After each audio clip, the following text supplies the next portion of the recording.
Enregistrement. Et voilà, comme ça, on est sûr d'avoir tous nos échanges tranquillou. Bah, écoute, ravi de t'accueillir, de te rencontrer, même Jérémy, pour parler un peu d'auto-hypnose ensemble aujourd'hui. Ouais, depuis le temps qu'on Et- échange par message. Exactement. Et du coup, tu me disais que tu avais une cliente de Paris Complètement, aujourd'hui, ouais, ce matin. Ouais. improbable. Une cliente que j'ai reçue en 2018, et puis là, elle reprend rendez-vous aujourd'hui. Elle me dit, ah là, je viens de Paris, etc. Je fais, ah, ouais, c'est cool. Je fais, ben, puis on en vient à discuter, bah, voilà, on rentre dans la séance. Elle fait, ah, j'ai fait une autre séance aussi sur Paris il n'y a pas longtemps. Par curiosité, je fais, comment il s'appelait? Elle fait, Adrien. Non. Moula? Je fais, ben ouais. Comment c'est possible, quoi? Comment c'est possible? Donc voilà, c'était marrant. Génial. Le petit clin d'œil de l'univers, quoi. C'est ça. Super. Écoute, ce que je te propose, ben, sans plus de cérémonie, on se lance un peu. Tu as vu les quelques questions que je t'ai proposées. Bon, après, l'idée, c'est un peu de...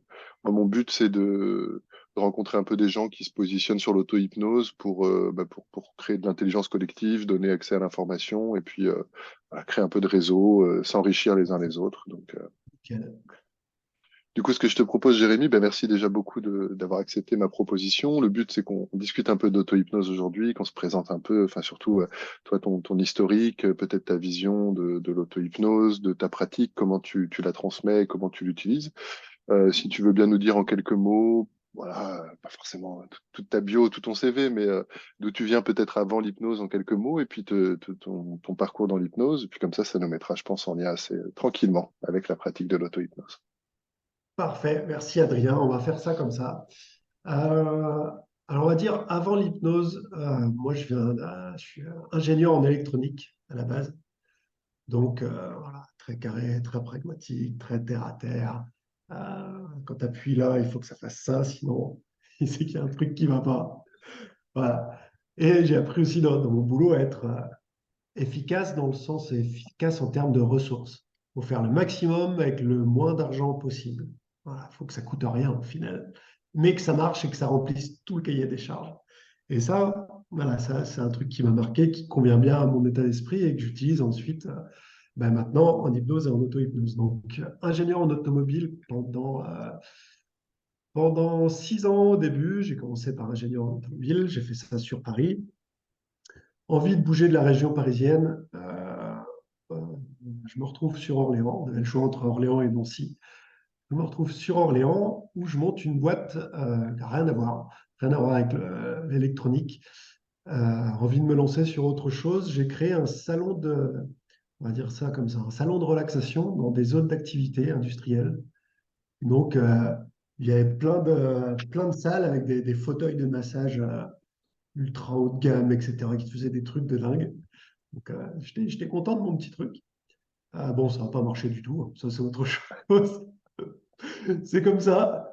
C'est comme ça. Mais au moins, j'ai fait ça pendant 2 ans. Et c'est là que ça m'a mis le pied au monde du mieux-être, avec des gros guillemets. Mais en tout cas, j'ai rencontré des profs de pilates, des choses comme ça. Et un prof de yoga qui était le prof de yoga le plus délirant qui m'était donné de rencontrer. Je pense que sans lui, j'aurais jamais fait de yoga de ma vie. Moi, avant, le yoga, bah, brut de décoffrage, ouais, super, tu te mets comme ça, tu fais super. Et pas du tout, du tout, du tout, du tout. Enfin, des formes de tous les yogas ne sont pas comme ça, en tout cas. Pour te donner un peu l'image, ce mec-là, Marc, là, il arrivait avec plein de gros tatouages, rasé sur une grosse Harley. Donc, ça sortait, tu vois, ça me plaisait bien. Ça sortait déjà des clichés des, des profs de yoga. Et puis, le mec, top, quoi. Vraiment top. Et ces séances de yoga, ça se ressentait aussi, quoi. Je crois que j'ai jamais eu autant de courbatures dans un sport qu'en faisant du yoga. Mais un truc de taré, un truc de fou. Il te faisait prendre des positions simples, hein, d'apparence, hein, vraiment simples. Mais si tu avais pas mal, c'est que tu ne la faisais pas bien, en gros. Et il arrivait juste à côté de toi, puis il fait non, non, le genou, descend-le encore. Il appuyait un peu dessus de 3-4 centimètres. Et il a fait, ah ouais, ok, voilà, c'est ça. Et il fait ben maintenant, tu respires. Voilà. Et puis, à la fin, on faisait un cours, hein, ça durait 1 heure et demie, je me rappelle, hein. 1 heure et demie, et tu avais transpiré de partout parce qu'il active toutes les glandes, les surrénales, les machins, enfin, c'est tout. Et à la fin, il me faisait ce qu'il appelait un yoga nidra. Donc, ce que je ne connaissais pas du tout, moi, à l'époque, hein. Et j'ai découvert ça comme ça. Donc, on était allongés, et là, il disait des mots qui n'avaient aucun lien l'un avec les autres. Mais vraiment, c'était très bizarre la façon dont il faisait ça. Et toi, à un moment donné, tu te retrouvais, tu sais plus où tu étais, tu fais, mais c'est fini, c'est pas fini, qu'est-ce qui s'est passé? J'ai dormi, c'est passé combien de temps? Je peux bouger, je te jure, hein, j'avais jamais expérimenté ça de ma vie. Tu fais ton truc et d'un coup, tu as, le cerveau qui se bat.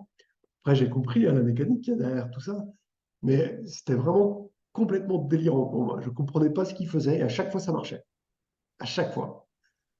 Ouais, vraiment, il égrenait des mots, requin, pelouse. Et toi, t'étais là, ouais. Et après, il fait bon. Et maintenant, sur chaque inspiration, vous allez décompter de 3 en 3. Et dès que vous loupez un chiffre, vous recommencez au début. Et jamais tu arrives à zéro. Jamais. Tu peux faire de trucs et d'un coup, tu as, tout qui se barre. Tu sais pas où tu es. Après, j'ai compris que c'était un état de transe, hein, du coup. Mais voilà comment je suis rentré un peu dans ce milieu-là. J'ai commencé à me renseigner, à gratter un petit peu jusqu'à ce moment-là, à peu près. Pour moi, l'hypnose, c'était un truc de Charlot, clairement. Non, mais voilà, un truc perché, c'est bon, dors. Ben non, tu dors pas. Et en effet, on dort pas, mais maintenant j'ai compris ce qui se passe derrière. Donc j'ai commencé, voilà, depuis ce moment-là, j'ai pas lâché un peu les états de transe, un peu tout ce qui se passe. Au bout de 2 ans que j'ai fermé cette boîte-là, je suis retourné dans mon ancien métier. Donc j'ai refait à nouveau 6 ans, c'est un cycle qui revient assez souvent, ça, 6 ans chez moi. J'ai refait 6 ans d'ingénieur automobile dans la région centre. Et puis, au bout d'un moment, vraiment, plus je grattais en hypnose, dans les états de transe, et plus voilà, il fallait que j'y aille. Parce que la théorie, c'était bien, j'avais plein de théories, j'avais appris plein de trucs, j'ai maté des vidéos en pagaille, que ce soit Finel, Pank, etc. J'en ai maté plein, plein, plein, plein, plein. Je passais des heures à bouquiner et à bosser ça, mais à bosser intellectuellement, quoi. Mais tant que tu n'es pas passé à l'acte, tant que tu n'as pas bossé, tant que tu n'as pas rencontré quelqu'un, que tu n'as pas accompagné quelqu'un, bah, t'en sais rien. Tu sais pas ce que c'est. Voilà. J'ai ce truc un peu, tu sais, quand les gens demandent beaucoup d'explications sur l'hypnose ou l'auto-hypnose, j'aime bien comparer ça. Alors, ça dépend du public. J'aime bien Mais ta je peux comparaison chaque fois. parler Ouais. de parachutisme ou de sexe en disant ces genres de trucs, mais il y a plein d'autres activités comme ça. Tu peux en parler pendant des heures. Le fait de le vivre, ça n'a rien à voir, quoi. Donc, J'utilise la même avec les fraises, moi. Tu peux lire tous les bouquins sur les fraises tant que tu n'as pas croqué dedans. C'est mort. Mais c'est vraiment vrai. Tant que tu n'as pas ça, ah, tu ne peux pas le vivre. Tu peux pas. Il te manque quelque chose. Donc, au bout d'un moment, j'ai commencé à faire des séances, hein, comme on fait tous sur les amis et la famille. Ça marche très moyennement bien, forcément. Sauf mon frère, un cobaye parfait, état de transe. Même moi, j'étais la première fois, je fais ça. J'ai rien fait. J'ai rien fait. Et c'est là que tu comprends justement plein de mécanismes que, voilà, c'est pas, il n'y a pas que de la technique, ou en tout cas pas, c'est pas ce que tu dis qui est le plus important presque. C'est vraiment la façon dont tu l'amènes, comment la personne te fait confiance, comment elle te suit. Et suivant les personnes, tu peux faire exactement la même chose, mais tu n'auras jamais les mêmes résultats. Mais ça, si tu as beau le lire 18 millions de fois, hein, tant que tu ne l'as pas fait, tu t'en rends pas compte. Et puis après, je me suis formé plus sur la thérapie. Je me suis formé en autodidacte, hein, toujours. Plus sur le côté accompagnement. Je préfère le mot accompagnement de thérapie. Et puis, ça, je me rappelle aussi bien, ça s'est fait comme ça. J'ai commencé pareil, j'accompagnais des amis de la famille je mettais déjà les distances qui allaient bien, mais je faisais ça comme ça. Et j'avais demandé à mon frère, qui est webmaster, de commencer à me construire mon site. Et puis un jour, il me fait, bah, en fait, ton site, il est en ligne, hein. Je dis, mais comment ça, mon site, il est en ligne? Ah, bah ouais, moi, je l'ai mis. Ah, il va peut-être falloir que je me déclare maintenant. Bah ouais, avant, tu fais ça pour t'entraîner. Et une fois que le site était en ligne, bah, ça m'a donné le coup de pied qu'il fallait bien. on est Et à on a quelle mis. époque, là, à peu près? Euh, Putain, ça remonte. Entre 2016 et 2018. Je ne saurais pas te situer précisément. Ouais, entre 2016 et 2018, quoi. On va dire ça comme ça. J'ai commencé à m'intéresser à l'hypnose proprement dite, on va dire 2012, 2013. Le temps que ça mature, le temps que ça bosse à l'intérieur, que je me documente, etc. Ouais, 2016, je dirais, 2016-2018. Donc, c'est là que je me suis lancé. J'ai fait ça pendant 2 ans en parallèle de mon boulot d'ingénieur. Et au bout de 2 ans, je fais, c'est bon, on arrête. On arrête, je vais faire ça à plein temps. Enfin, je pensais qu'à ça, quoi. Toute la journée, j'étais au boulot, mais je pensais plus qu'à ça. Je lisais les forums de discussion, je lisais des bouquins. Je n'étais plus dans mon taf, donc même s'il me plaisait encore, mais je disais, c'est bon, on arrête et puis on verra ce qui se passe. Enfin, on verra. J'avais déjà aussi une clientèle qui commençait à se faire et le bouche-oreille fonctionnait bien, les retours, les avis Google fonctionnaient bien. Donc voilà, j'avais pas assez pour en vivre, mais je savais que ça avait déjà commencé à décoller et que l'effet boule de neige commençait à se mettre en place. Donc on a calculé financièrement avec ma femme, voilà, ça passait, on pouvait tenir un certain temps. Et puis voilà, on s'est lancé. Et puis depuis, bah, j'ai pas arrêté. Je m'éclate toujours autant, toujours en allant chercher des nouvelles choses à apporter à l'hypnose, hein.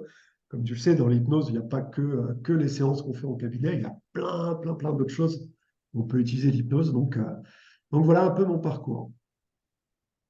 Génial. Et du coup, aujourd'hui, donc, séance en cabinet, tu fais aussi de la formation. Raconte-moi un peu ce que Ouais, tu fais, les ouais, différentes ouais, j'ai casquettes j'ai que tu as. multiplié un peu toutes ces activités autour de l'hypnose. Donc les séances en cabinet, bien sûr, ça c'est ma principale activité. Si tu n'as pas ça, bah, tu n'es plus dans le concret, tu n'es plus dans le réel et c'est plus difficile derrière. En tout cas, je pense que c'est moins, je dirais pas moins crédible, mais moi je me sentirais moins crédible en tout cas de faire de la formation si j'avais pas le cabinet.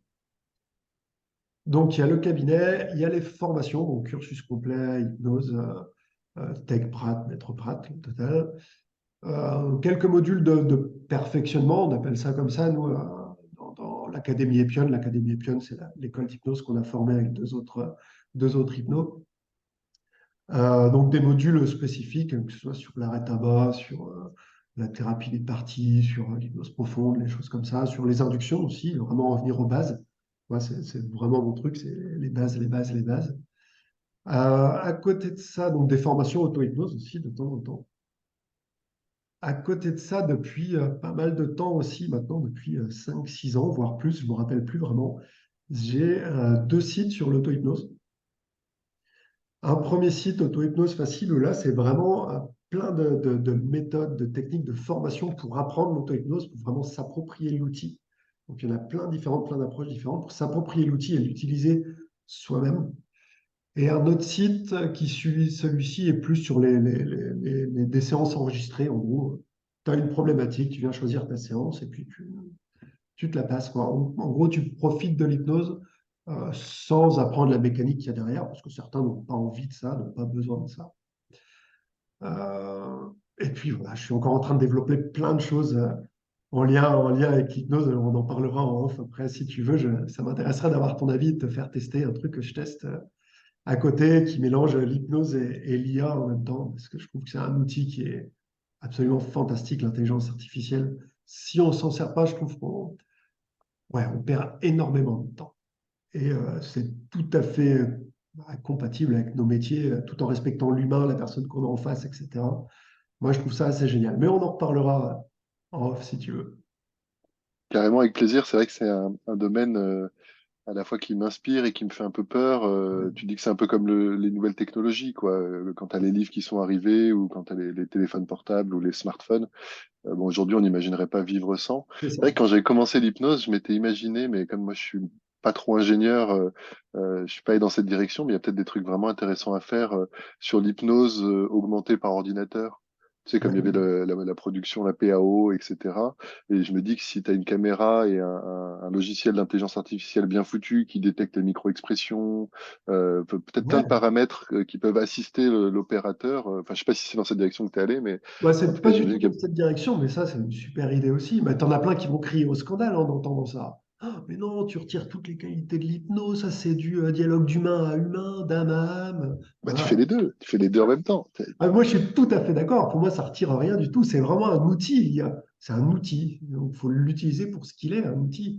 Si tu attends qu'il fasse ton travail, qu'il prenne les décisions à ta place, là, je trouve qu'il y a un problème. Encore une fois, ça n'engage que moi, hein, mais dans ma réflexion, en tout cas, j'en suis là. c'est un outil. Pour moi, ça serait comme ne pas utiliser Internet pour faire des recherches. Ouais, tu peux toujours. Il y a plein de moyens de faire des recherches. Le plus rapide actuellement, ça reste Internet. Ça veut pas dire que c'est le meilleur moyen. Ça reste le plus rapide où là, tu vas collecter des tonnes d'infos. Mais après, si tu fais pas le tri dans ce que tu récoltes, bah, voilà. Ça et les infos sont le fruit des algorithmes. Après, bon, Et ouais, aujourd'hui, à nous de les utiliser intelligemment, quoi. c'est Cool, ça. bah écoute, avec plaisir pour en discuter plus Mais avant. on Et pourra même en discuter, même en restant dans le cadre ouais, bien individuel. sûr, ouais. Ça peut être super utile pour l'auto-hypnose. Ça peut être génial. Moi, je l'ai fait plein de fois. C'est génial. De demander à une IA de te concevoir un script d'auto-hypnose, par exemple. Ah, mais oui. Mais oui. Imagine, tu as appris, t'as appris à rentrer en état d'hypnose. Tu sais comment le faire. Voilà, tu es soit un peu débutant, soit tu l'utilises que de temps en temps. Et puis, bah ouais, tu sais entrer en état d'hypnose, tu sais approfondir ta transe, tu sais sécuriser avec tous les fusibles qui vont bien, tu sais en sortir, mais tu sais pas trop ce qu'il faut faire dedans, quoi. À part des suggestions positives, à part une submodalité, bah, tu sais pas trop ce qu'il faut faire dedans. Putain, tu utilises l'IA pour ça, je l'ai fait plein de fois, ça te sort des protocoles de dingue, et c'est loin d'être délirant. Il faut savoir lui parler. C'est comme tout, c'est un métier. Enfin, c'est un métier, c'est une compétence à apprendre. Il faut se former, il faut travailler, il faut tester. Et une fois que tu sais lui demander des choses, mais ça te sort complètement fou. Complètement fou. Carrément. Je suis en train d'écrire un bouquin et je suis en train de me poser la question d'avoir accès à l'IA ou pas. Je me dis qu'il y a quelque chose, tu vois, presque un label. Ce livre a été écrit sans intelligence artificielle. Je me dis qu'il y aurait peut-être quelque chose à aller justement se démarquer, mais en même temps, peut-être que C'est un parti le pris. temps. Voilà. C'est un parti pris. Je trouve que dans Survie à l'auto-hypnose, Bon. dans ce que tu exprimais tout à l'heure, là, les deux sites dont tu parlais, il y a un truc un éclairage intéressant. C'est justement finalement la définition de l'auto-hypnose en tant que telle. Souvent, on voit des trucs sur Internet, des enregistrements d'hypnose qui sont qualifiés d'auto-hypnose. Euh, a priori, c'est quand même pas la même chose d'être seul avec soi-même que de se faire guider, soit par l'enregistrement de quelqu'un d'autre, soit par quelqu'un d'autre en vrai, soit par un enregistrement de soi aussi. Je recommande souvent à mes stagiaires de s'enregistrer eux-mêmes. Toi, comment tu te positionnes sur presque ce côté un peu définition, mais on s'en fiche un peu des étiquettes, c'est Ouais, surtout pour que la pratique soit bien précise, quoi. ouais. Ouais, moi je te rejoins complètement, même si après on peut jouer sur les mots, dire que toute hypnose c'est de l'auto-hypnose. Oui, en soi c'est vrai. Mais l'auto-hypnose, pour moi, c'est presque de la paraphrase, mais c'est vraiment une séance que tu te fais à toi-même et sur le moment présent, quoi. Euh, tout ce qu'on va enregistrer et écouter, que ce soit un autre hypno qui a enregistré une séance et que tu te passes pour régler un problème, ou que toi-même tu t'es enregistré, tu te le repasses après, ça, j'appellerais plus ça, on va dire, de l'hypnose guidée. C'est pas très clair, mais euh, t'es passif à ce moment-là. L'auto-hypnose, pour moi, il y a un côté actif. Tu es à la fois sujet et opérateur. À partir du moment où tu es dans une seule des deux positions, c'est pas techniquement de l'auto-hypnose. Même si c'est toujours toi qui fais en sorte que les suggestions fonctionnent, etc., bien sûr. Mais voilà, à partir du moment où tu n'es pas actif, c'est pas de l'auto-hypnose. Ça ne retire en rien en l'efficacité, hein, mais comme on disait, pour parler un peu de choses claires, il y a l'auto-hypnose où tu es à la fois sujet et opérateur en même temps, et toutes les autres formes d'hypnose, d'hétéro-hypnose, où tu es juste sujet. Et en effet, ça change beaucoup de choses parce que bah, quand tu es juste sujet, tu te concentres simplement là-dessus. Tu simplement te concentrer sur ce que la personne te dit, si c'est toi qui es enregistré ou si c'est une autre personne, et tu fais ce qu'on te demande. Quand tu es sujet opérateur, tu réfléchis à ce qui se passe, à ce que tu dois en faire, à ce que tu vas faire, à comment tu le fais, et aussi tu dois laisser une part qui est en train de le vivre pleinement. Et du coup, les trans sont souvent différentes en auto-hypnose qu'en hétéro-hypnose. C'est ça qui perturbe un petit peu les gens parfois, notamment en cabinet, quand voilà, ils viennent de faire une séance, on en parlera plus longuement tout à l'heure, mais ils viennent de faire une séance, on leur explique qu'ils peuvent le refaire chez eux, refaire de l'auto-hypnose, on leur montre comment faire, ils le font, etc. Et quand ils le font chez eux, ils disent, ouais, j'ai l'impression que ça marche, mais je suis pas pareil, je n'ai pas l'impression de partir aussi loin. Ben ouais, c'est un peu normal, vu que tu es à la fois sujet et opérateur, ben, tu n'as pas le même, disons que tu lâches pas le facteur critique de la même manière, tu ne barres pas de la même manière. Tu peux pas tout lâcher et tiens, je te file la main, vas-y, bosse. Je vais bosser de mon côté en écoutant ce que tu dis, mais j'ai pas à réfléchir à autre chose. Et du coup, c'est une transe qui est plus, je la qualifierais comme ça. Les transes auto-hypnose sont plus équilibrées, entre guillemets, entre le niveau conscient et inconscient. Même si on peut très bien faire de l'auto-hypnose profonde, hein. Mais là, on va rentrer dans une autre technique où on se donne les suggestions d'abord, on plonge en transe profonde, on laisse tout faire et on revient après. Cool, ce distinguo, justement, ça fait une transition assez fluide. Euh, Nos clients qui viennent nous voir en séance d'hétérohypnose, en hypnose accompagnée pour régler un sujet, ça peut être utile pour eux de savoir qu'ils peuvent faire de l'auto-hypnose. Ça peut être utile de le faire. On peut imaginer des scénarios où bah, les gens, c'est pas leur intérêt, ils ont pas le temps, c'est pas leur envie. Euh, je serais curieux de savoir comment tu te positionnes. Moi, bah, là, je viens de répondre un peu à la question pour mon positionnement, c'est-à-dire d'ouvrir la porte et de rendre la pratique facile, sans l'imposer non plus, parce que, ma foi, voilà, je considère que c'est un outil extraordinaire, mais il y a des gens, c'est le yoga, leur outil extraordinaire, ou il y a des gens, ils aiment faire la cuisine, ou genre, Mhm. peu importe les passions ou les activités. Euh, c'est quand même un sacré enjeu d'arriver à s'auto-guider, surtout quand les gens, nos clients, ont pas ou peu de connaissances sur les techniques, sur la psychologie, sur les stratégies d'induction ou thérapeutiques. Toi, je sais pas, comment est-ce que tu t'y prends? Peut-être à la fois, alors là, je pense plus peut-être à tes clients en cabinet, parce que probablement que sur le site internet où tu enseignes l'auto-hypnose, tu me diras, c'est intéressant aussi, probablement que tu as construit un truc un peu séquencé, un peu séquentiel pour que les gens développent de la compétence. Voilà, je te laisse me dire un peu comment tu t'y prends Ouais, sur ce plan-là. tu as tout à fait raison. Je vais commencer par le site internet, comme ça c'est la partie la plus facile. En effet, les personnes qui viennent sur le site internet, en tout cas celui pour apprendre l'auto-hypnose ou plein de méthodes différentes d'auto-hypnose, ils ont déjà cette idée-là en tête. Ils ont déjà construit leur, euh, leur idée. Ils veulent apprendre l'auto-hypnose, ils veulent connaître la mécanique ou ils veulent apprendre comment, c'est rien, apaiser des angoisses, apaiser du stress avec l'auto-hypnose. Donc ils savent déjà dans leur tête, inconsciemment, intuitivement, je ne sais pas comment on peut le dire, qu'il va falloir qu'ils apprennent une méthode et après qu'ils l'appliquent. Donc ils ont déjà cette idée-là en tête. Les clients qui viennent nous voir en cabinet, ils s'en foutent de l'auto-hypnose. Les trois quarts du temps, ils n'ont jamais fait d'hypnose, donc l'auto-hypnose, ils ne pensent même pas que c'est possible. Euh, donc ce que je fais en cabinet, je ne leur propose pas d'apprendre l'auto-hypnose. Ce n'est pas mon but pour moi. Déjà parce que ce n'est pas une demande de leur part. Moi, s'il y a pas de demande, je réponds pas, j'y réponds pas, forcément. C'est un truc que j'ai appris à faire il n'y a pas longtemps. Enfin, je le faisais déjà plus ou moins quand même, mais maintenant c'est très formel dans ma tête. S'il n'y a pas de demande, ben, il n'y a rien à mettre en face.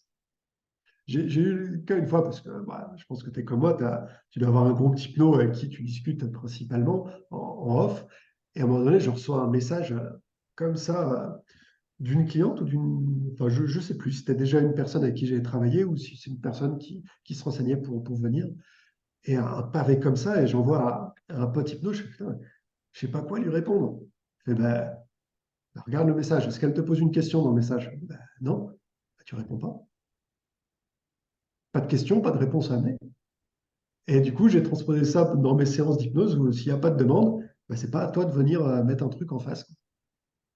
Après, on Mais il y a pourrait des challenger demandes. ça en se disant l'écriture d'un message, mais c'est une projection. En tout cas, ça peut vite être une projection, peut contenir la demande implicite. L'écriture et l'envoi d'un message peut être la demande implicite d'une réponse, mais en tout cas, qu'on décide de pas répondre ou qu'on questionne, OK, vous m'avez écrit ce message, quelle est l'attente s'il y en a une derrière? En tout cas, je te rejoins sur la finesse de ne pas projeter sur nos clients ou sur nos sujets des demandes qu'on imagine par rapport à leur situation, parce que bah, on C'est pourrait ça. tout à fait raisonner avec nos propres histoires et être à côté de la plaque. Ouais.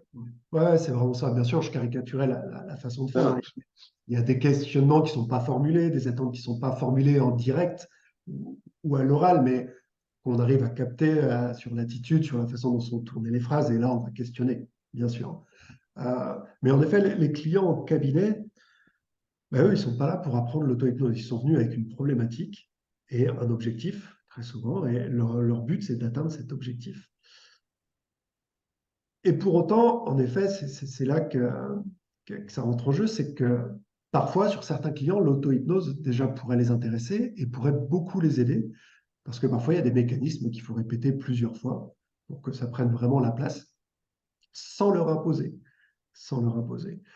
Euh, alors, si je catégorise en deux, ouais, on va dire deux catégories de clients, et là j'analyse en même temps la façon dont je fais les choses, parce que je n'avais pas réfléchi avant comme ça.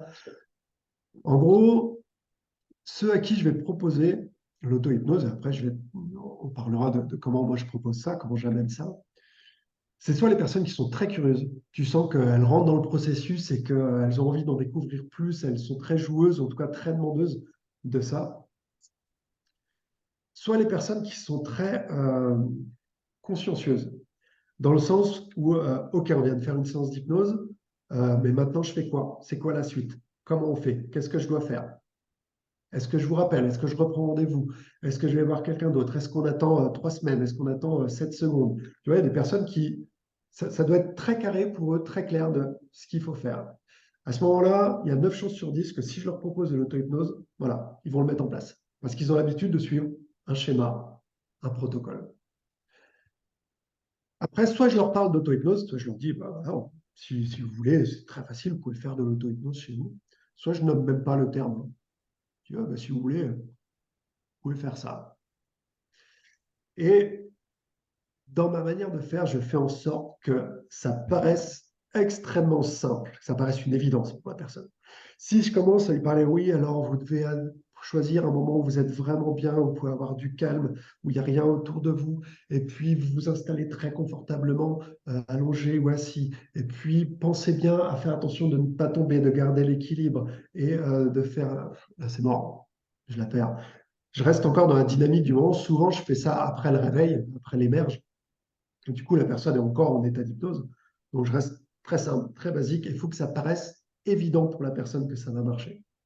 Et donc, je fais ça sur un ton très léger. Très souvent, je vais faire, ah bah, si vous voulez, ça, vous pouvez le refaire chez vous. C'est très simple. Hein. Les personnes qui regardent ça, bah, tenez, mettez votre main comme ça. Alors, regardez votre main. Vous allez voir, plus vous regardez la main, plus elle se rapproche de votre visage. Et vous plongez en état d'hypnose. Il faut une fois. Je les ramène. Je fais, vous voyez, c'est simple. C'est vous qui l'avez fait. Refaites-le. Mais ça marche, elle planche, ben voilà. Vous avez juste à faire ça chez vous. Et une fois que vous êtes dans cet état, une fois que vous êtes bien, vous profitez bien, vous faites ça. Et je leur donne une instruction simple, qui dépend de la séance qu'on a fait avant. Hein. Soit vous voyez exactement comme vous voulez, ou vous mettez de la couleur, ou vous faites un truc simple. Vraiment, moins il y a d'étapes, mieux c'est. Pour moi, dans la façon dont je le présente.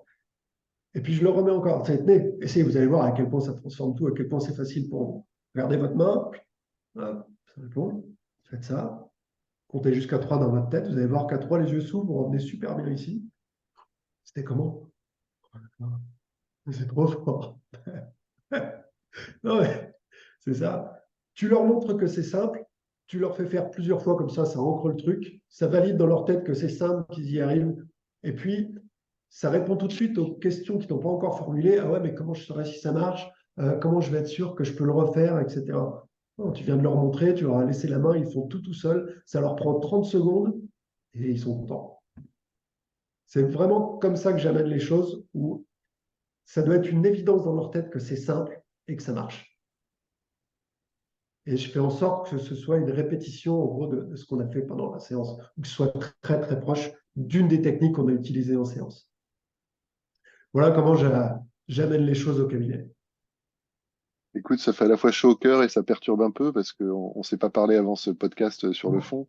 Et une des dynamiques pour laquelle je t'ai sollicité, c'est que je lance des ateliers, enfin je sais plus ce que lancer, j'anime des ateliers justement pour aider les praticiens à transmettre l'auto-hypnose à leurs clients. Et donc j'ai un peu analysé ma manière de faire et à quelques micro-détails près, on se rejoint. Faire simple, présupposer que c'est facile et évident. J'ai un petit détail à ce niveau-là, c'est d'anticiper les moments où ça pourrait moins bien fonctionner. Oui, Comme ça, les gens sont vraiment détendus parce que ils savent que la plupart du temps ça va bien se passer, mais ils sont aussi équipés, je dirais, ou préparés. Si à un moment ça marche pas, je sais pas, tu peux avoir ta liste de courses, tu peux avoir autre chose. Et j'ai l'impression que de préparer entre guillemets les situations difficiles, ouais. paradoxalement, c'est rassurant.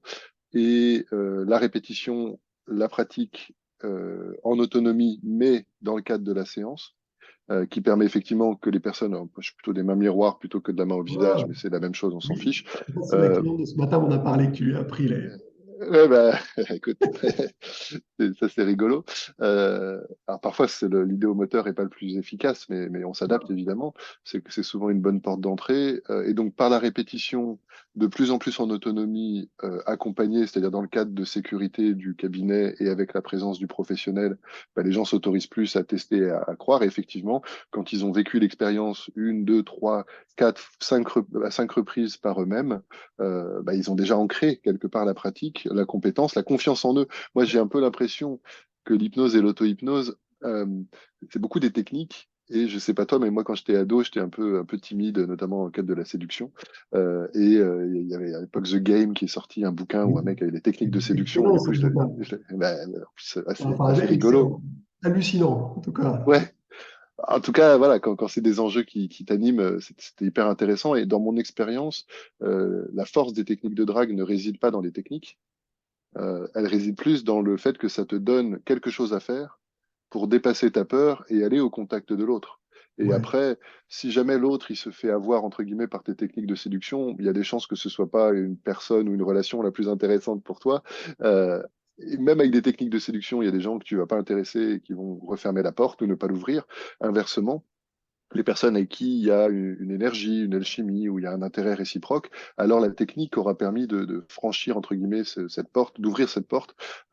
Et de fait, je pense pas être devenu un bon dragueur. Par contre, j'ai vécu suffisamment d'expériences où, en utilisant la technique, ça m'a permis d'aller au contact de l'autre dans une vraie relation humaine pour finalement savoir qu'en fait ça se passe bien. Si tu as quelqu'un qui t'intéresse, que ce soit un contexte de séduction ou professionnel ou de clientèle ou peu importe, d'aller au contact dans la curiosité, euh, souvent ça crée des choses intéressantes. Et donc la technique d'hypnose, on reviendra peut-être là-dessus par rapport au côté hypnose profonde, enfin auto-hypnose profonde versus je reste suffisamment présent pour me guider.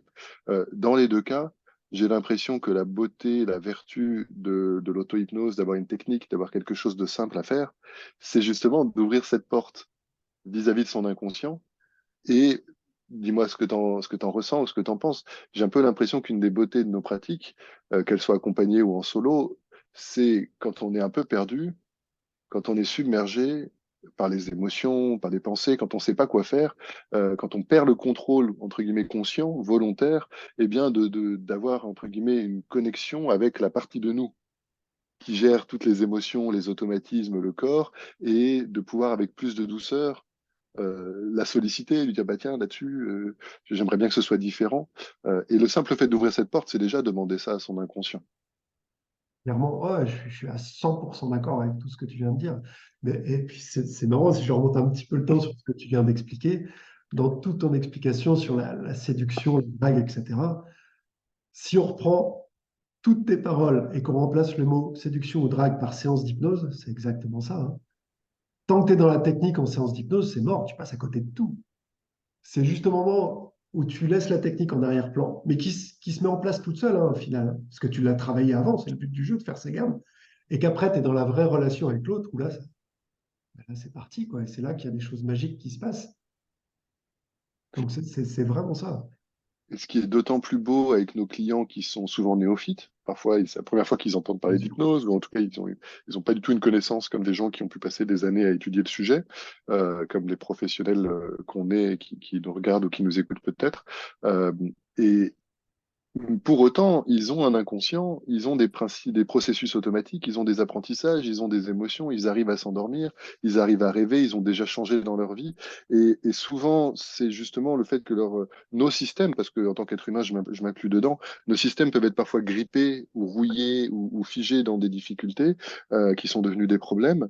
Et du coup, le simple fait de dire je fais une technique, je fais quelque chose, j'ai un moment rituel dans C'est ça. lequel mon intention c'est que ça change et je m'en remets à quelque chose qui me dépasse. Alors pendant longtemps on était dans la religion, là dans l'hypnose on est plus dans une dialectique intérieure, mais c'est la même idée. Je m'en remets à quelque chose qui me dépasse dans la perspective de faire bouger mon système.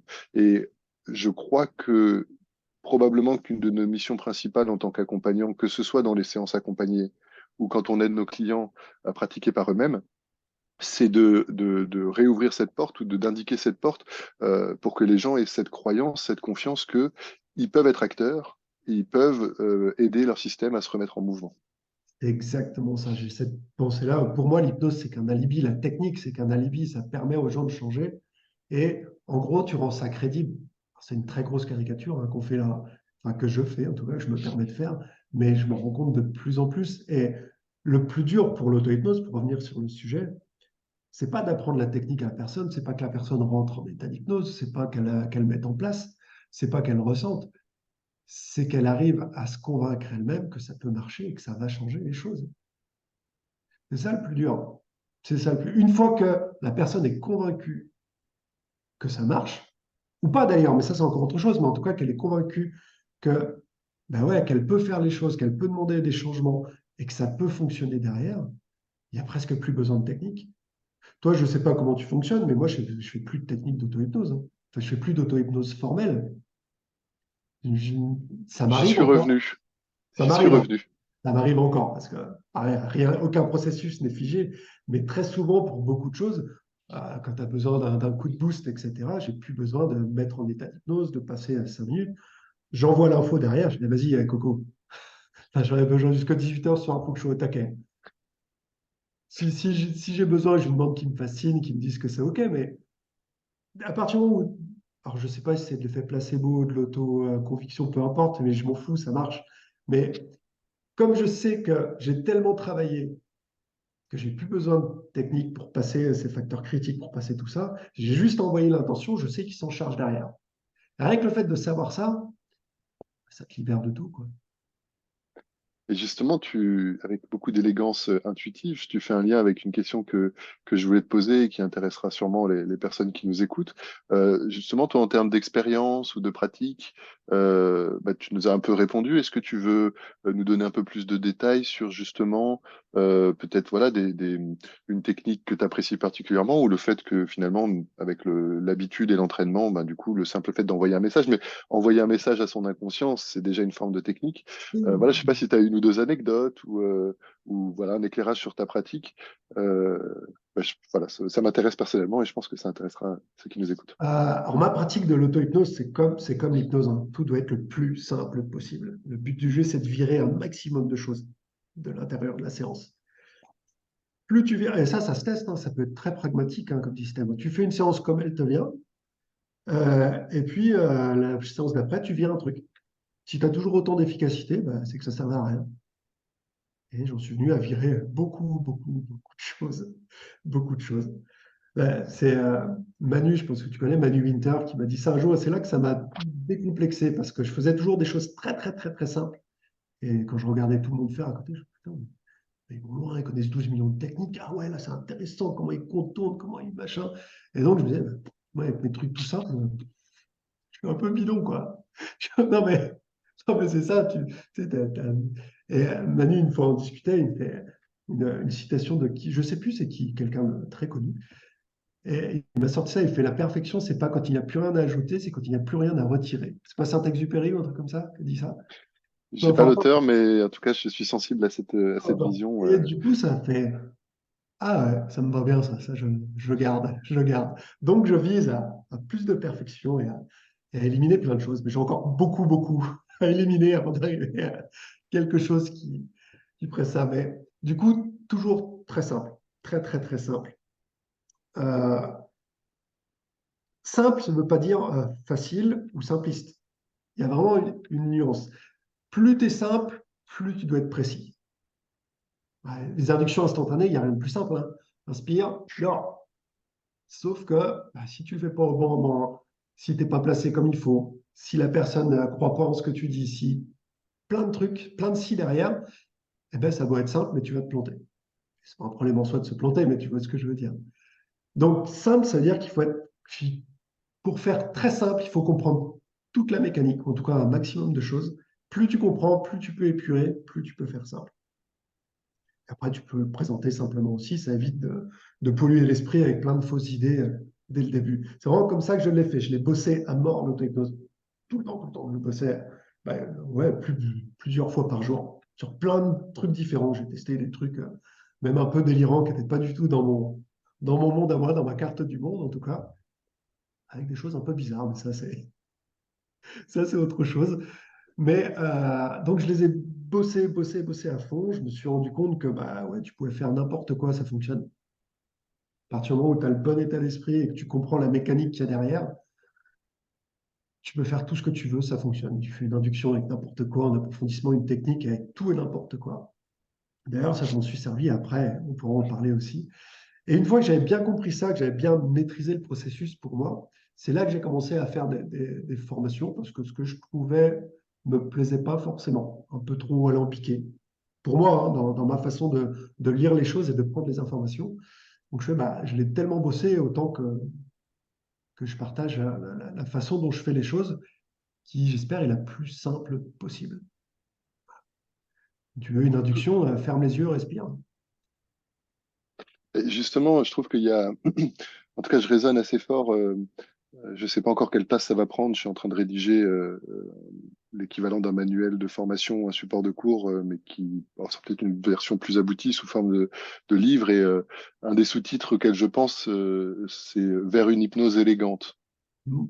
dans le Oui. sens mathématique de l'élégance, à savoir un minimum de termes à une équation ou un minimum d'étapes à une démonstration. Puis en cherchant un peu, j'ai encore pas mal de boulot là-dessus, mais je crois qu'il y a aussi une dimension à l'élégance, c'est-à-dire d'utiliser les techniques les plus innovantes ou les plus modernes.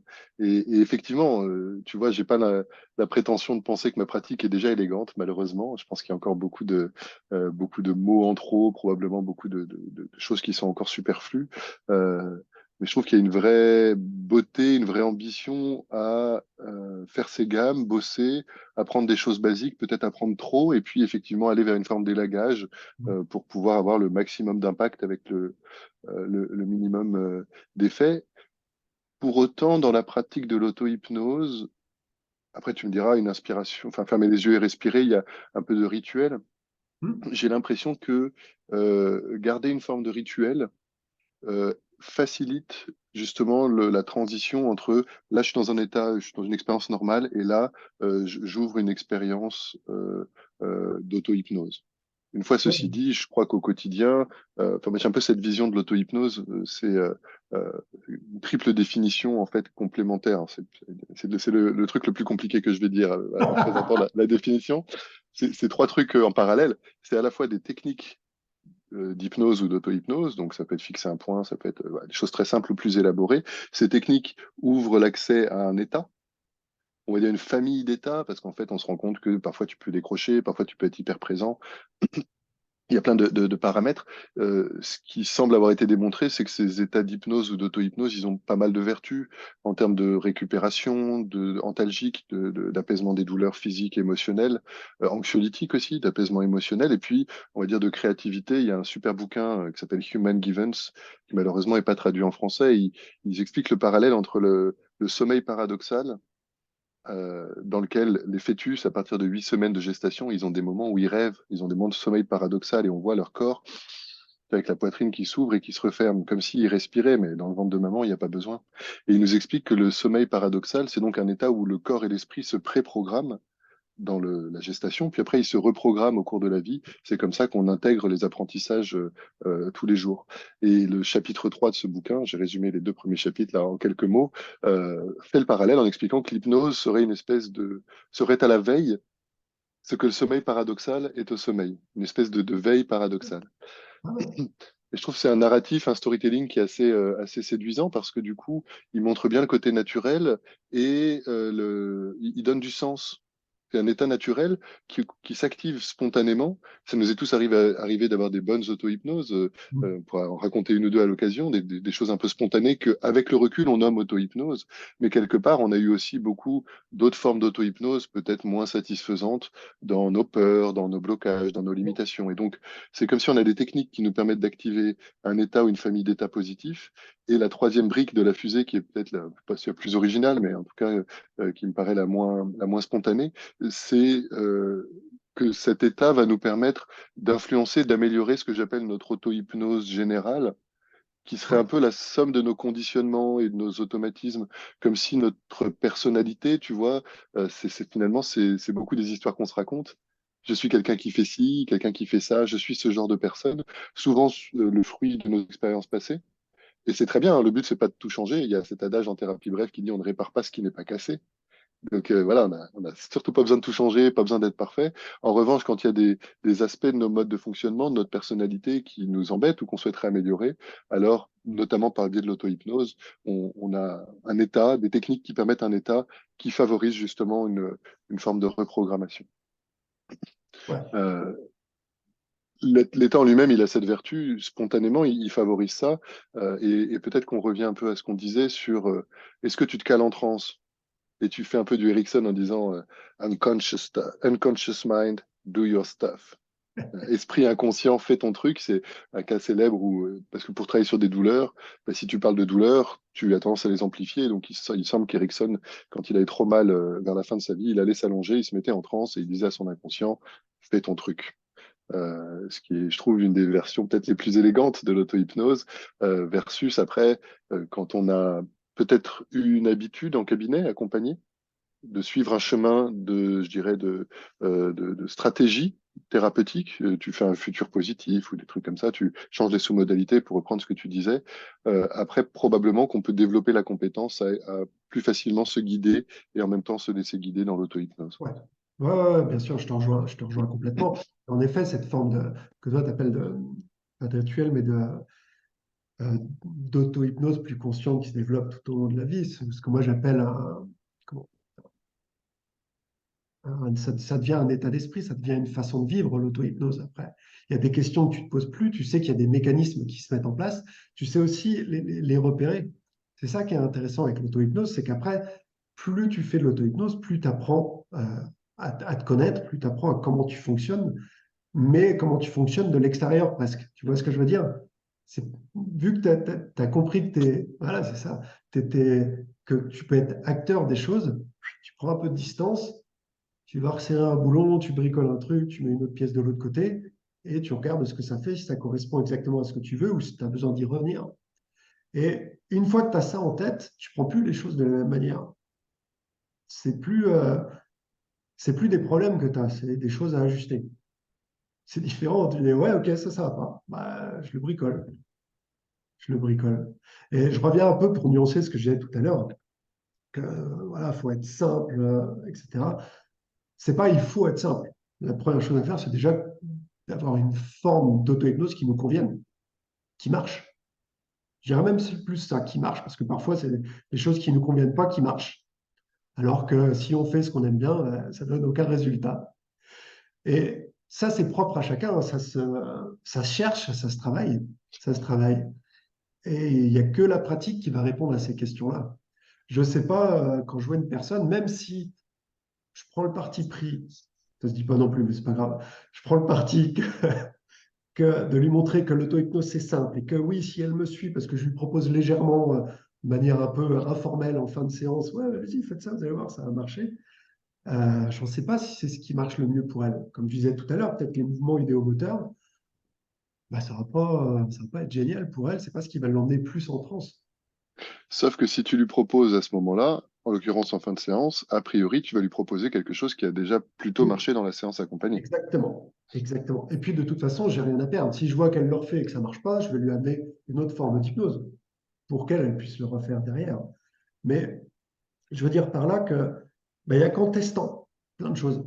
Testant une induction très simple, tester pas d'induction du tout, juste je ferme les yeux et je pars sur le protocole directement. Euh, Tester une induction très longue, tester une induction où je me suis enregistré à côté, où j'écoute une autre induction de quelqu'un d'autre et après je me fais ma propre séance. Il faut vraiment tout tester. Aussi bien, ça c'est valable pour les inductions et pour tout le reste, hein, pour le protocole qu'on va faire derrière, pour en tout cas le travail qu'on va faire derrière. Il y a toujours plein d'approches possibles. La façon dont moi je propose de faire les choses quand je donne mes formations auto-hypnose ou quand j'en parle aux clients qui me demandent plus d'infos, c'est commencer par quelque chose de très simple, le plus simple possible. Parce que ça sert à rien de faire du compliqué si le simple fonctionne. On perd moins de temps, on est efficace, tout va bien. Si ça ne fonctionne pas, on va aller dans un autre mode de fonctionnement. Voilà, tu as demandé en direct, suggestion directe. Je suis crevé, je veux reprendre un coup de boost jusqu'à 18 h, ça ne fonctionne pas. OK, imagine un truc qui va te redonner un coup de boost. Et là, tu pars dans un délire, tu inventes tout ce que tu veux. Et si ça ne fonctionne pas, alors c'est pas forcément hiérarchisé comme ça, mais c'est plein de solutions possibles. OK, demande à la partie de toi. On crée une dissociation supplémentaire. Demande à la partie de toi qui gère ça de le faire. Ça ne marche pas non plus, bah, demande-lui si elle sait comment faire, si elle est d'accord pour changer. Là, on met un dialogue en place. Et puis après, voilà, mettre, on va enchaîner les mécaniques jusqu'à trouver celle qui fonctionne pour nous à ce moment-là sur cet objectif-là. Parce que demain, tu peux aller sur un autre objectif et tu vas faire la même méthode qui a fonctionné 10 fois d'avant et tu n'auras rien. C'est aussi comme ça qu'on peut trouver ses propres limites à l'auto-hypnose. Je crois que tu en as parlé un peu dans l'intro de quelles sont les limites de l'auto-hypnose. Est-ce qu'il y en a? Oui. Lesquelles? Je ne sais pas. Ça dépend de chaque personne, ça dépend de tout. Il y a des personnes qui vont régler des problèmes émotionnels super violents en une séance d'auto-hypnose ou en 10, peu importe le nombre. Et puis, ils ne vont pas réussir à apaiser du stress ou un petit tic nerveux. C'est comme ça. Pour d'autres, ça sera l'inverse. Donc, la seule façon de connaître sa limite, c'est d'y aller. Puis quand on a fait, voilà, on a répété 10 fois une méthode, 10 fois une même méthode, on n'a pas de résultat. Quand on a cherché 4, 5, 6 méthodes différentes, qu'on n'a rien, absolument rien qui bouge, je vois deux problématiques possibles. Bah, soit, en effet, c'est notre limite à l'auto-hypnose sur ce problème-là, et on va aller se faire accompagner par quelqu'un d'autre. Qu'on soit thérapeute ou pas, hein, d'ailleurs, hein, soit Euh, voilà. Soit on a mal formulé l'objectif. Et moi, je conseille souvent dans l'auto-hypnose, parce qu'on part toujours de techniques, comment je fais pour entrer en état d'hypnose, comment je fais pour travailler, quelle méthode je mets en place. Hop, hop, hop. Avant ça, bosse beaucoup plus de temps. Si tu as sur 100%, si objectif plus auto-hypnose, ça représente 100%, il faut que tu bosses 90% sur l'objectif. Si ton objectif est bien défini, le reste, ça coule de source. Ça va tout seul. Par contre, si tu as un objectif qui est mal défini, tu peux bosser autant que tu veux derrière. Il y a peu de chances que tu arrives à ce que tu veux. Pareil, c'est juste une façon de voir les choses, hein. Parfois, on n'a pas d'objectif clair. Et puis, en, en explorant, en expérimentant que, ouais, on trouve des réponses. Mais ça peut être aussi l'objectif d'une session auto-hypnose, c'est de comprendre plus ce qu'on veut. Mais au moins, l'objectif est déjà mieux défini. Yes, c'est hyper intéressant. C'est vrai que je trouve que la notion d'objectif est parfois un peu questionnante, que ce soit en hypnose accompagnée ou en hypnose, en auto-hypnose, parce que beaucoup de formations, je sais pas d'ailleurs si tu t'es formé qu'en autodidacte ou si tu as suivi des cours dans d'autres écoles, etc. Mais à l'époque, en tout cas, moi, je m'étais formé à l'Arche principalement, même si dans d'autres écoles, il y avait une dimension aussi beaucoup de PNL, voire de coaching avec, tu vois, il faut un objectif SMART, spécifique, mesurable, atteignable, réaliste, mesurable dans le temps. Euh, oui, c'est une bonne gymnastique mentale. C'est vrai que quand tu as une adresse dans le GPS qui est bien précise et tu sais qu'elle existe et que tu sais qu'il y a des routes pour y aller, c'est qu'a priori plus facile de remplir le réservoir et puis de faire la route pour y aller. Mais je trouve que l'imposer, comme je le vois parfois, peut être un peu limitant dans le sens où la beauté de l'hypnose et de l'auto-hypnose, c'est que c'est un peu ce que j'exprimais tout à l'heure. Encore une fois, ça parle de mon point de vue, hein. Euh, c'est aller au contact d'une partie de nous qui justement nous dépasse et qui a appris à marcher, à parler, à lire et à écrire sans avoir d'objectif SMART. Je suis pas sûr qu'on ait appris à marcher avec un objectif SMART parce qu'on n'avait probablement encore pas les outils pour pouvoir penser comme ça. Probablement qu'on était super motivés hein, et qu'on savait ce qu'on C'est ce que voulait, j'allais dire. j'imagine. L'objectif, il est clair, mais je vais pouvoir faire bien plus de conneries une fois que je vais marcher. Ça va être grandiose. Donc non, l'envie et l'intention. Après, effectivement, en cascade ou en tout cas en mise en abîme ou en fractal, d'une certaine manière, effectivement, on peut utiliser l'hypnose pour définir un objectif. Ou en tout cas, ce qui ressort pas mal dans ce que tu exprimes et que je trouve très chouette et sur lequel j'aimerais insister, c'est la dimension d'expérimentation. À savoir, on teste un truc et on voit ce que ça donne. Et effectivement, il y avait cette jolie phrase d'Erickson qui disait, faites aussi direct que possible et aussi indirect que nécessaire. Et pareil, dans plein de formations, j'ai l'impression qu'on apprend des choses très alambiquées, des suggestions très métaphoriques, etc. Tiens, imagine un rideau qui descend pour que... Non, tu veux que la personne, elle ferme les yeux, quoi, je veux dire, ou Voilà. les yeux vont se fermer tout seuls, tu vois, un truc un peu... donc revenir à une forme d'élégance, mais pour pouvoir être serein, c'est vrai que si tu maîtrises un peu le langage et les suggestions indirectes, tu as plus de visibilité aussi sur les suggestions directes, sur les instructions, qui sont un peu les 3 degrés d'une certaine manière, et donc tu as plus de lucidité et tu peux avoir plus de justesse à utiliser un outil ou l'autre. Mais pour revenir à ce truc d'expérimentation, ce que je trouve très chouette, très touchant, très soulageant, et qui vaut d'ailleurs dans les séances accompagnées, vu ce que tu dis, j'imagine que ça doit être un principe qui t'anime, mais peut-être que je fais une projection, tu me diras, c'est que justement, dans cette pratique de l'hypnose, d'une certaine manière, il n'y a pas d'erreur. Ce que j'appelle le mode sans échec ou la stratégie de Nelson Mandela, Ouais. qui nous dit, je ne perds jamais, soit je gagne, soit j'apprends. Et je dis toujours ça à mes clients, en tout cas très régulièrement, et je le dis aussi pour l'auto-hypnose, ben, quand vous allez faire ce qu'on va faire ensemble ou par vous-même, ben, en gros, il y a deux options. Soit ça marche bien, ça vous amène où vous vouliez aller et c'est super. Soit ça marche moins bien, hop, avec de la batterie, c'est pas mal. Soit ça marche moins bien ou ça marche pas du tout, et c'est pas grave. Ça va nous permettre d'apprendre à mieux savoir comment vous fonctionnez jusqu'à présent et ce qui a peut-être besoin de plus d'aide ou besoin de plus d'accompagnement. Et cette posture d'expérimentation, c'est vrai elle est finalement assez peu répandue dans notre culture ou dans notre éducation. On se met vachement la pression, il faut tout faire bien direct. Moi, je sais que Ouais. j'adore les langues étrangères, et probablement parce que dans ma manière de penser, bah, si je parle avec un accent ou si c'est pas parfait, on s'en fout parce que le but, c'est pas que je sois bien vu et que je sois vu comme un génie qui parle bien les langues. Le but, c'est qu'on puisse interagir et avoir une relation humaine et grandir ensemble. Euh, et du coup, voilà, je ne sais pas trop où je vais avec ça, mais en tout cas, j'étais sensible au fait que tu le nommes à plusieurs reprises. On teste, si ça fonctionne, on en fait plus. Et si ça fonctionne pas, ben, on essaye autre chose jusqu'à trouver peut-être la bonne formulation d'objectif, peut-être la bonne technique. Et effectivement, peut-être que, je sais pas, sur certains angles morts ou tu vois, sur des choses qu'on ne connaît pas de nous-mêmes ou sur des systèmes de protection qui sont peut-être trop sensibles, ou le simple fait de les nommer ou de les évoquer les active, tu vois, fait des réactions émotionnelles très fortes, euh, ou peut-être sur des enjeux relationnels. Tu vois, on pourrait imaginer quelqu'un de timide faire de l'auto-hypnose pour dépasser sa timidité. Ouais. C'est un peu paradoxal parce que c'est probablement le fait d'aller parler de ta timidité à quelqu'un qui va t'aider à la dépasser. Voilà, pour moi, c'est un peu les trois. Ouais, On ouais, pourrait je tout vois ce à que fait tu le veux faire en dire. auto-hypnose, hein, mais ça Je vois pourrait ce que être une tu des veux dire. limites. Ouais. Les angles morts, les systèmes de protection et les enjeux relationnels. Euh, Encore une fois, c'est pas gravé dans le marbre, mais quand l'auto-hypnose fonctionne pas, ça va être un peu les axes que je vais explorer. Et effectivement, tu vois, mais c'est aussi pour ça que je suis ravi parce que j'ambitionne d'interroger d'autres praticiens et d'autres formateurs. Je suis ravi qu'on ait cet échange parce que du coup, j'avais, j'ai jamais raisonné, en tout cas de manière aussi précise, sur la formulation de l'objectif qui pouvait être limitante. Ouais. C'est vraiment un truc que je faisais depuis. Mais pareil, j'en suis au même stade que toi, je pense, dans mes réflexions, dans mes avancements. Et encore une fois, grâce à plein de discussions avec d'autres hypnos et autres. Pendant très longtemps, pendant quelques années, pour ma pratique, voilà, j'étais sur ce truc, si tu n'as pas d'objectif clair, tu ne pourras pas avancer. C'est pas possible.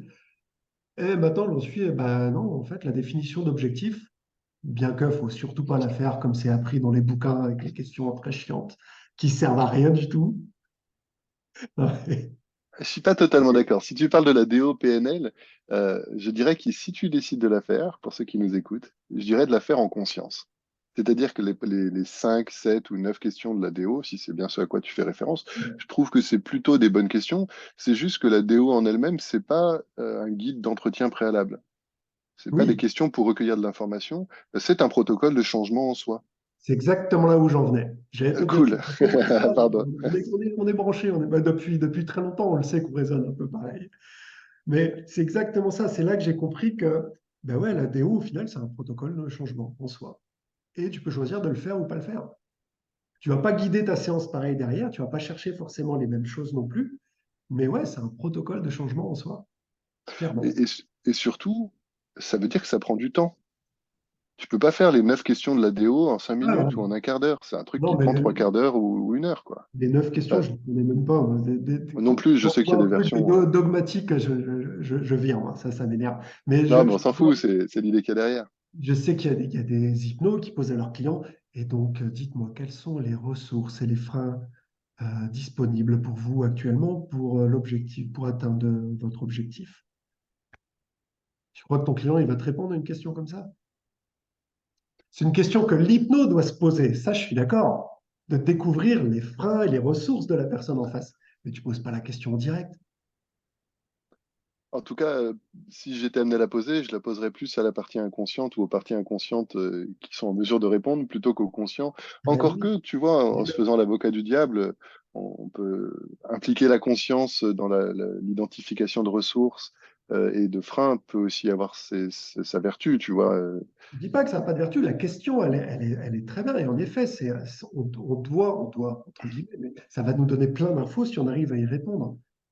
Mais c'est pas un discours normal, c'est pas une phrase normale à poser à un client. C'est juste ça que je veux dire. C'est ça qui Oui, me bien gêne sûr. dans ces 9 questions, là. Parce qu'elles sont prises dans le sens où tu prends les questions, tu les donnes à ton client. Et lui, il va t'y répondre. Ben non, il n'en sait rien, le pauvre pépère. S'il savait, il ne viendrait pas te voir, quoi.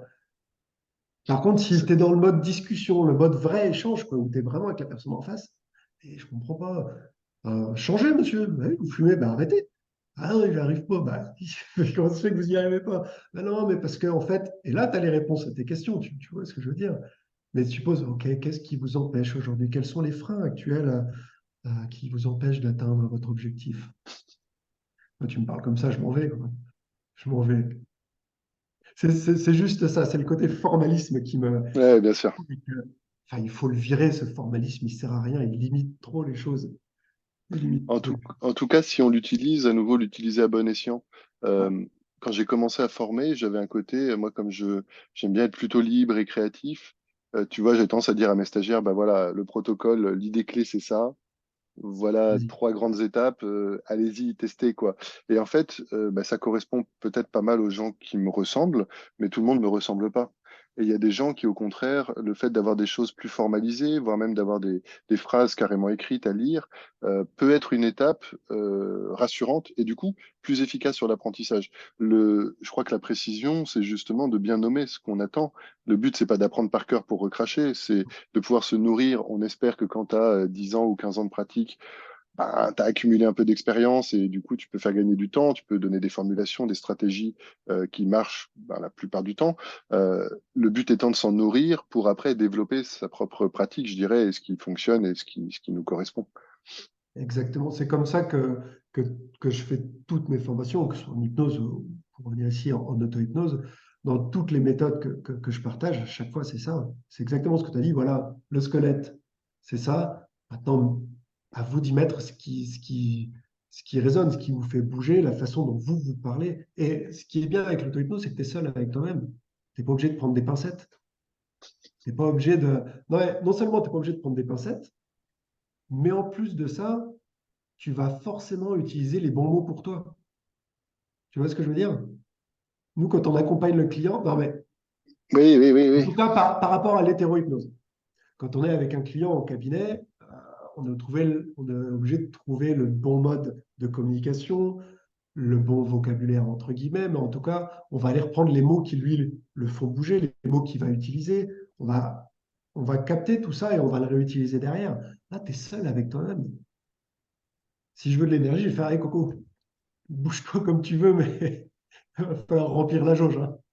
Je ne vais pas parler comme ça à un client, sauf si c'est quelqu'un que je connais très bien, qui est sur le mode un peu comme ça, un peu joueur, mais sinon, je vais mettre des formes.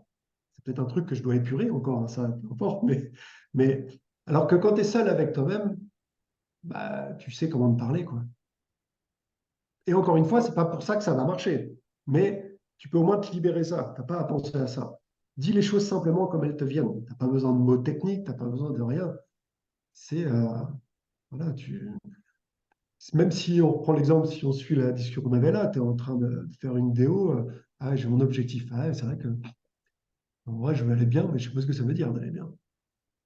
Si je réfléchis, ouais, perso, non, perso, ça va, quoique en perso, ça va avec les copains, ça va pas trop bien à la maison. Tu vois, tu vas le faire mais tu es en mode discussion avec toi-même, tranquille, quoi.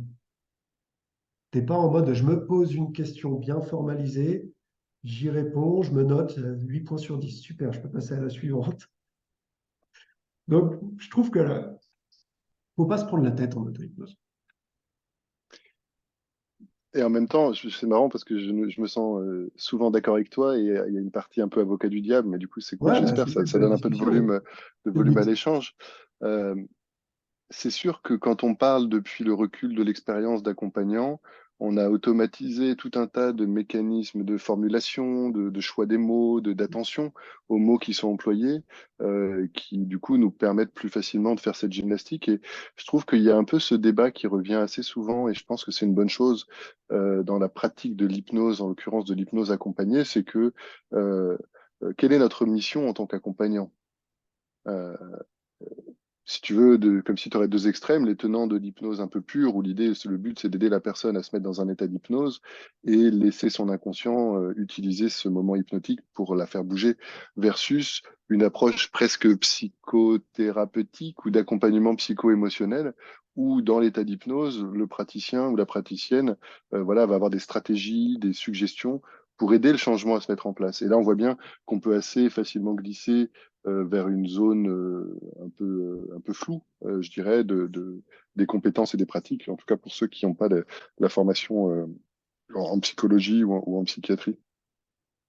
En auto-hypnose, en tout cas, la proposition qui est souvent la mienne pour mes clients, en l'occurrence, c'est plus d'aller vers ça. C'est-à-dire, apprenez à vous mettre dans un état de présence particulier, tu vois. J'ai rien dit en disant ça, mais voilà. Souvent détendu, souvent qui permet de récupérer de l'énergie, souvent qui donne de la créativité, et puis effectivement, sous une forme qu'elle soit dialogique ou autre, en tout cas, demandez ce que vous voulez à votre inconscient, ou en tout cas posez-lui les enjeux de la difficulté euh, pour aider cette partie-là à se mettre en mouvement plus facilement, quoi. Ouais. Ah, ouais, je suis d'accord. Je suis d'accord. Après, Je l'utilise comme je- ça. Parfois, je le propose à mes clients comme ça. Je rebondis juste sur ce que tu dis là. Euh, Au lieu de leur expliquer, voilà, vous vous mettez en transe et vous allez dialoguer avec votre inconscient ou quelle que soit la méthode qu'on leur propose, je leur dis, mais à partir de maintenant, vous allez faire un truc, c'est que vous allez le guider. Votre inconscient, lui, il est bien à l'intérieur, mais il fait ce qu'il peut avec ce qu'il a, hein. Et parfois, il ne sait pas ce qu'il doit faire. Donc, dans la vie réelle, bah, quand il fait un truc qui ne va pas, vous lui dites. Ah non, ça, ah non, là, je me suis mis en colère parce que les enfants, ils courent partout. Mais ah non, je suis juste fatigué, je le sais. Non, je ne veux pas être en colère. Rien que dis-lui ça. Enfin, dites-lui ça. Parce que je vous vois mes clients. Voilà, expliquez-lui. Et puis, par contre, quand ça se passe bien, dites-lui aussi, quoi. C'est cool. C'est cool. Il sera content de savoir qu'il fait bien les choses. Et ça permet plein de choses, mine de rien. Ça paraît très simple. Et on parle même pas de mise en transe, etc. Mais déjà, tu prends de la distance. Tu calibres toi-même tes réactions. Et puis, tu vas faire pencher plus le poids d'un côté, quoi. Et c'est des trucs qui te prennent une seconde au final. Mais une seconde répétée plein de fois. Et rien que ça change beaucoup de choses. Je ne sais pas si on peut qualifier ça d'auto-hypnose, mais c'est une forme en tout cas de dialogue avec l'inconscient, avec notre Roger intérieur, avec tout ce qu'on veut. Ben, en tout cas, ça rejoint l'idée que je proposais tout à l'heure d'auto-hypnose générale, où notre dialogue interne, qui souvent est automatique, il y avait, je ne sais plus qui disait ça, je trouve que la citation était assez séduisante, il disait, faites attention à ce que vous vous dites, parce que vous écoutez tout le temps. Ouais, Et ne génial. croyez, et ne croyez pas tout ce que vous vous dites, parce que parfois vous vous trompez. Et effectivement, en tout cas, ça fait quelques années que j'ai systématisé le fait à la fois dans l'hypnose, puis à la sortie de l'hypnose, quand j'accompagne des clients, bien sûr, de prendre un moment pour connecter avec quelque chose de positif, vécu dans la séance. Quelque chose dont les gens peuvent être fiers. Parfois, être fier, c'est un peu trop pour les gens, donc ils peuvent avoir de la gratitude, ils peuvent se remercier. Et puis, je me suis rendu compte qu'il y a des gens, même ça, c'est un peu trop. Et du coup, je dirais, j'ai trouvé un étage encore plus modeste de juste valider que ça va dans la bonne direction. Tu vois, que c'est positif. Et effectivement, j'aime bien entraîner mes clients. On va se rapprocher, je pense, de la fin de l'enregistrement. Si tu veux nous parler un peu d'une ou deux anecdotes un petit peu croustillantes et peut-être si tu as un truc et astuce, du coup, j'en livre un comme ça qui me vient en tête et les gens qui nous écoutent peuvent le faire là, même à l'échelle de leur journée, par exemple, ou de leur vie, ou juste là de l'écoute de l'enregistrement. Repensez à quelque chose de positif qui vous est arrivé, que votre inconscient a fait, qui est venu un peu en automatique, peut-être une bonne surprise ou des pensées qui sont ajustées, une émotion qui vous fait du bien, une réaction, peu importe. Et l'idée, c'est de prendre sa voix intérieure consciente, hein, la plus douce, la plus chaleureuse, la plus sympa possible, comme si tu félicitais un enfant, tu vois, et on voit bien que si tu mets du stress dans ta voix, ouais, si tu dis merci, ça crée pas le même effet que si tu mets un peu de douceur. Donc, je le fais souvent comme ça. Et l'idée, c'est que les gens puissent se féliciter, se remercier ou juste valider que ça va dans le bon sens en étant précis. pourquoi tu te félicites ou pour quel changement tu te remercies, de sorte à ce qu'effectivement, en tout cas, on est à nouveau aligné, Jérémy, que l'inconscient puisse recevoir sous un bon format, avec de la douceur, un message précis qui lui permet de mesurer, de valider ce qu'il fait bien. Et on sait que dans ces cas-là, et bien souvent, ça aide à ce que notre système l'installe encore plus facilement. C'est Et ça. donc, la queue de cette technique va être ensuite d'être, une fois que tu as appris une voix sympa et que tu as dit à ton inconscient ce pourquoi tu es content, d'être curieux de comment ça répond, comment ça résonne émotionnellement. Et bon, souvent il y a un câlin, souvent il y a de la douceur, souvent il y a je te l'avais dit, ou je suis là depuis tout le temps, ou je t'aime, enfin, ou de la douceur, de la chaleur, quelque chose d'entourant. Après, les auditeurs pourront le faire et témoigner dans les commentaires ou autres. Euh, et pour moi, ça contribue à la rénovation de l'auto-hypnose générale avec un entraînement à être plus attentif à ce qui va bien. Parce que souvent, dans notre société, les gens sont très attentifs à ce qui va mal, surtout quand ils ont un problème qui les embête, ça prend beaucoup de place, ça peut même colorer toute la vie. Se rappeler que le problème, même s'il peut être très embêtant, bah, c'est qu'une partie de la vie et qu'il y a plein d'autres choses qui vont bien. Et de rénover ce dialogue intérieur. À nouveau, le but, c'est pas de devenir mégalomaniaque ou narcissique. Le but, c'est d'être plus raisonnable vis-à-vis de soi-même en observant et en valorisant le positif. Alors j'ai la conviction, dans mon expérience personnelle et puis d'accompagnant, que ça permet d'aller plus raisonnablement, avec sécurité, avec sérénité, avec force et courage, au contact de ce qui a besoin d'aide, au contact de là où ton inconscient il a besoin qu'on lui dise, écoute, ça, ce fonctionnement-là, j'en veux plus, je veux changer. Ouais, ouais. Ouais, c'est clair. Moi, c'est ce que j'appelle la réunion de chantier. C'est une technique que je leur propose aussi. Je dis, voilà, à la fin de la journée, vous prenez 5 minutes, vous mettez en état d'hypnose ou pas. Ça leur retire la pression, tu vois, le fait de leur dire, t'es même pas obligé d'être en état d'hypnose. Très souvent, tu sais qu'ils vont le faire parce qu'ils ont kiffé. Puis en plus, après, tu leur donnes une technique, donc inconsciemment, ils vont le faire. En gros, je fais, ah, on va rassembler tout le monde là à l'intérieur. Vous faites un constat de ce qui a changé, à améliorer. C'est un constat, c'est là que c'est important, c'est le constat. C'est pas une critique. C'est un constat. Ah ouais, ben en fait, ouais, c'est vrai, là, il y a ça qui a été fait comme ça, il y a eu un pic de colère, on note, c'est un constat. Ça, c'est amélioré. Et puis après, vous faites la liste de tout ce qui était top. Mais vraiment en mode, pas, encore une fois, je reviens à ce que je disais tout à l'heure, le truc de dev perso, moi, qui me saoule, c'est faites la liste de tout ce qui était bien, de tout machin, et blablabla. Moi, ça me saoule. C'est très bien, hein, c'est génial, hein. Moi, ça me saoule. Donc, je ne peux pas proposer ça à mes clients, forcément. Ça ne me correspond pas. Je leur dis, faites-le vraiment en mode cool, en mode réunion. Vous êtes avec toute votre équipe et vous leur dites simplement, voilà, tout ça, tout ça, tout ça. Bah, demain, on le fera mieux. Par contre, tout ça, c'était top, les gars. Félicitations. Top, on continue. Et c'est tout simple, quoi. En plus, ça les fait rire parce que tu t'appelles les différentes parties par plein de prénoms, par des surnoms, tu inventes tout ce qui te passe par la tête. Tant que la personne rit, c'est que tu as gagné, quoi. C'est que tout va bien. Même si tu étais sur un truc très costaud avant, elle rigole, tu amènes de la légèreté, ça passe très facilement. Et ouais, ça marche bien comme technique, ça revient exactement à ce que t'expliquais avant, quoi. Et je vais pas jusqu'à ressentir l'émotion. En tout cas, je l'amène autrement, ce truc de se féliciter, justement. Et comme c'est pas eux qui le font directement, ça passe mieux, tu vois. C'est, ils se félicitent pas eux, ils félicitent tout ce qui s'est passé à l'intérieur. Donc c'est bon, ils peuvent se permettre. Ils peuvent se permettre. Donc, ouais, je fais ça comme ça aussi. J'appelle ça la réunion de chantier. Génial, c'est vrai que c'est pas mal d'avoir des petits noms comme ça. J'ai retrouvé plus d'ailleurs lors d'une dernière formation. J'ai deux variantes. Il y a le cahier des doléances ou le carnet de commandes. Voilà, j'ai retrouvé la deuxième variante et ça consiste, moi je pratique beaucoup l'hypnose entre les mains, mais peu importe si tu as une hypnose Ouais. géographiquement localisée entre les mains ou dans un espace Oui, mental ou bien sûr. ton inconscient, peu importe. Et le cahier des doléances, c'est de lui dire, ben voilà, il y a ça qui m'embête. Et le carnet de commandes, c'est de lui dire, ben voilà, c'est ça que je veux. Ah, on Et en revient à ça, bah oui. c'est les deux faces d'une même pièce. Et c'est vrai que parfois, c'est plus facile de dire à son inconscient, écoute, voilà, ces pensées ou ces réactions émotionnelles dans ce contexte-là, elles m'embêtent. J'aimerais bien quelque chose de différent, mais je sais pas quoi, je sais pas comment faire. Pour moi, c'est tout à fait valable comme demande auprès de l'inconscient. En Je suis coaching, ça d'accord. marcherait peut-être pas bien, mais en hypnose, je crois que Ouais. c'est valable. En hypnose, je pense que ça marche bien, mais ça rejoint un détail de ce qu'on disait tout à l'heure sur la détermination d'objectifs. Mais entre ce que tu viens de faire, voilà, je sais que ça, je ne le veux plus, mais je ne sais pas encore précisément ce que je veux à la place, ça, c'est valable. Par contre, ça, je ne le veux plus, mais je veux autre chose, bah, pour moi, c'est moins efficace. En tout cas, on va perdre plus de temps, à mon avis. Efficace en termes de temps. Ça peut marcher, hein, comme tout, mais Ou au moins, comment je peux nuancer mon propos? Comment je peux mettre le doigt sur ce que je veux vraiment exprimer? C'est le fait d'être conscient qu'on ne sait pas vraiment ce qu'on veut. Tu vois? Si tu n'es pas conscient, si c'est pas clair dans ta tête, mais que tu n'es pas conscient que c'est pas clair, bah, tu te balades un peu au hasard. Tu peux faire une heureuse rencontre, hein. Oui, Mais une horloge cassée est à l'heure 2 fois par jour, quoi. voilà, mais tu laisses la main au hasard, quoi. Voilà. Alors que Génial. toi, tu as Ouais. déjà fait un pas en avant si tu es conscient que tu ne sais pas encore ce que tu veux. Mais je me dis, à nouveau, avocat du diable, hein, on est plutôt d'accord. Pour autant, je me dis que quelqu'un qui connaît rien à tous ces trucs-là, si tu lui donnes une technique où il peut déposer dans son inconscient un truc qui l'embête, Ça, c'est clair. j'ai l'impression que le message implicite, c'est je veux autre chose, mais je sais pas quoi. Euh, je sais pas, il faudrait creuser un peu la question, voir. Ouais.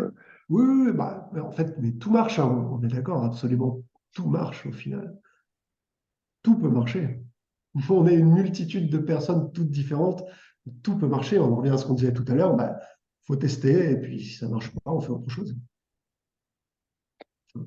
Si on s'apprête à se dire au Ouais, revoir, plusieurs options. Donc moi, je suis toujours curieux, peut-être de ouais, une ou deux anecdotes, que ce soit dans ta vie perso avec l'auto-hypnose ou en tant que formateur.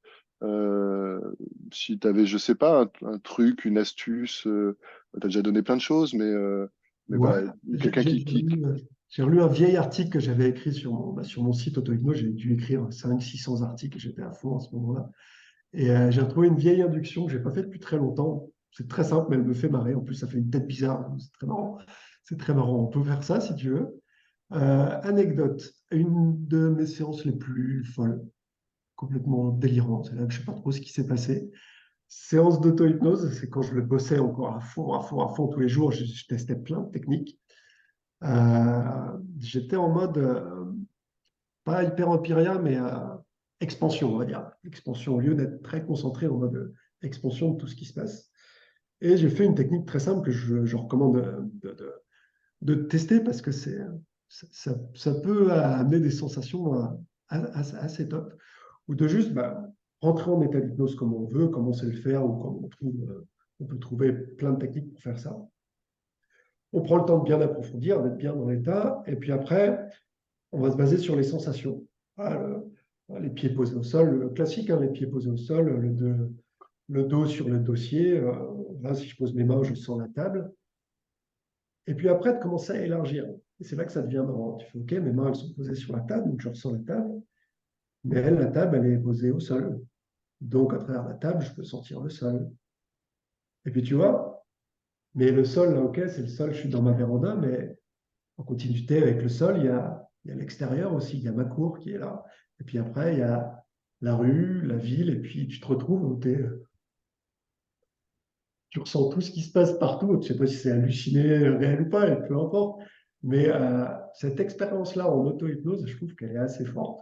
Moi, ça m'a un peu tué. Alors, si après, tu mets un peu de symbolique derrière, tu fais ça au pied d'un arbre, tu vas dans les racines de l'arbre, tu prends la sagesse. Après, voilà, c'est suivant l'idée qui te passe, suivant ce que tu as envie de faire. Mais juste pour l'expérimentation, de partir juste sur ce contact, cette sensation et d'élargir petit à petit. Ouais, c'est assez fou à faire en auto-hypnose. Et ça plonge bien, parce que ça amplifie à chaque fois les choses. Déli- Donc voilà, je sais pas si ça Délire. répond. Si, si, carrément. Bah, j'invite, je l'ai déjà un peu fait, mais ça me donne envie de probablement de retester ce soir. Puis j'invite les gens qui nous écoutent, bah, voilà, tester. En plus, la vertu d'être très simple, quoi, juste d'élargir progressivement. J'ai été touché par le côté réel ou imaginaire. C'est le titre du bouquin de Bob Burns que j'ai traduit, du coup, Ouais. qui est en cours Je d'édition. l'ai Donc pas c'est vrai encore que, lu celui-ci. bah, écoute, il est assez sympa. Et puis, pour ceux qui font du rêve éveillé dirigé, il y a un peu de ça. Hop, avec point de batterie, mais on va réussir à finir l'enregistrement quand même. Il semblerait que dans le rêve éveillé dirigé, il y a un peu cette idée-là, mais au lieu de faire de l'expansion, c'est de faire de l'ascension. Ouais, bon, après, tu vas dans la direction que tu veux, hein, Et juste là, à nouveau, ça pourrait être sympa de faire une expérimentation. Il semblerait que si tu fais ce voyage d'ascension et que tu montes autant que tu peux, alors, comment le faire de manière non suggestive? Euh, pas facile, hein, parce que tout ce qu'on met, tout ce qu'on dit devient objet d'évocation. Mais en tout cas, il semblerait que quand tu montes autant que tu peux, que tout le monde vive un peu le même genre d'expérience in fine. Je suis assez d'accord. Moi, je l'ai testé en cabinet, c'est les ultras, les ultras, les états profonds. Que tu ailles en profondeur ou en élévation, au final, c'est de l'ultra. Mais en effet, quand tu vas en profondeur, en tout cas en suggestion de profondeur, de descendre, de se concentrer à l'intérieur de soi ou de descendre comme ça, tu vas plus être dans un état introspectif, du coup, mais centré sur toi et plus rien d'autre n'a d'importance. Donc, pour les douleurs et tout, c'est juste exceptionnel. Pour plein d'autres trucs aussi, hein, sûrement. Tout, ouais, sur tout ce qui est reconstruction, que ce soit émotionnel, mental, peut-être physique. Je ne sais pas s'il y a des études là-dessus, je ne suis pas sûr, mais peu importe. Et au contraire, quand tu vas en expansion ou en élévation, ce que j'ai constaté, les fois où je l'ai fait, c'est vraiment une sensation de connexion au tout, quoi.